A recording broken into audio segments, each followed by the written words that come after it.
भारत एक ऐसा देश जिसने विश्व को ज्ञान का पाठ पढ़ाया, जिसने शून्य का आविष्कार किया, जिसका इतिहास कई साल पुराना है, जिसकी सभ्यता का कोई अनुमान नहीं। भारत देश की कई सारी ऐसी कहानियां हैं जिसका इतिहास बहुत पुराना है। इस देश के रहस्य को ना कोई अभी तक सुलझा पाया है और ना कोई सुलझा पाएगा। इस देश की व्याख्या करना इतना आसान नहीं, क्योंकि यह एक देश ही नहीं बल्कि लाखों लोगों की सभ्यता है। दोस्तों, आज अपनी इस वीडियो में हम बात करेंगे इस देश की शान, जिसे आज से तकरीबन 800 साल पहले मुस्लिम आक्रमणकारी बख्तियार खिलजी ने विध्वंस कर दिया था। यह दोस्तों, बात करेंगे नालंदा विश्वविद्यालय के बारे में। इस विश्वविद्यालय को आखिर खिलजी ने क्यों खत्म किया, इसकी पूरी कहानी देखेंगे अपनी इस वीडियो में। तो दोस्तों, चलिए शुरू करते हैं अपने इस वीडियो को। नालंदा विश्वविद्यालय मगध क्षेत्र का वर्तमान बिहार राज्य में स्थित था। यह विश्वविद्यालय भारत का ही नहीं पूरे विश्व का पहला विश्वविद्यालय था, जहां पर चीन, जापान, श्रीलंका जैसे आदि देशों से विद्यार्थी पढ़ने आते थे। दोस्तों, इतने विशाल और भव्य विश्वविद्यालय को खिलजी ने क्यों जला दिया? तो दोस्तों, ये कहानी लगभग 1200 ईस्वी की है।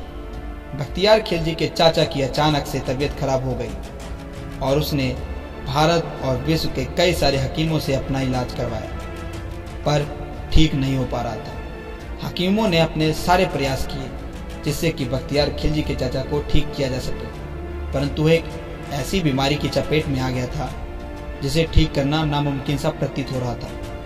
तब बख्तियार खिलजी के सभा में एक नालंदा विश्वविद्यालय का छात्र, जिसने बख्तियार खिलजी से कहा कि तुम्हारे चाचा डी ठीक हो सकते हैं। खिलजी ने पूछा कैसे, तो उसने नालंदा विश्वविद्यालय के प्रोफेसरों से मिलने को कहा और कहा कि उनसे जाकर मिल लो, वह तुम्हें इस बीमारी का इलाज बताएंगे। बख्तियार खिलजी तुरंत ही अपनी सेना के साथ नालंदा विश्वविद्यालय पहुंच गया और वहां के प्रोफेसर से मिलकर अपने चाचा के बारे में बताया। तो वहां पर एक प्रोफेसर ने खिलजी से कहा कि तुम्हारे चाचा ठीक हो सकते हैं। तभी खिलजी ने प्रोफेसर से कहा कि परंतु हम आपके किसी भी आयुर्वेद की चीजों का प्रयोग नहीं करेंगे और ना ही इन्हें खाएंगे। प्रोफेसर ने कहा दिमाग लगाते हुए कि ठीक है, तुम मुझे एक अपना कुरान दे दो और उसके बाद उस कुरान को रोजाना पढ़ते रहना। अगर लगातार 1 महीने तुम्हारे चाचा इस कुरान को पढ़ेंगे तो ठीक हो जाएंगे।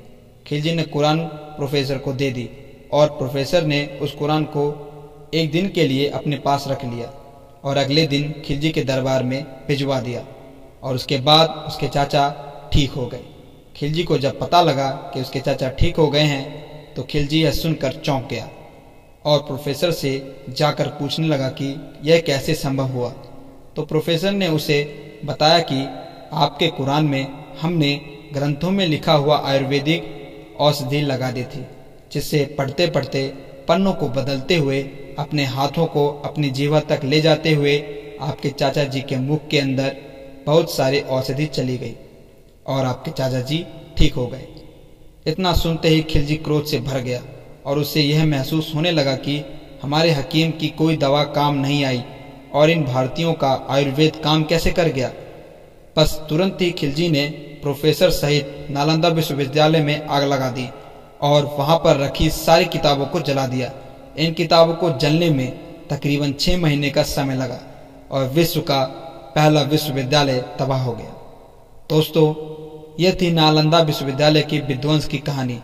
इन आक्रमणकारियों ने भारत की गौरव और अखंडता को जितना हो सका उतना विनाश किया। दोस्तों, मुझे उम्मीद है कि आपको ये वीडियो अच्छी लगी होगी, तो कृपया करके सब्सक्राइब करना ना भूलें। Thank you friends.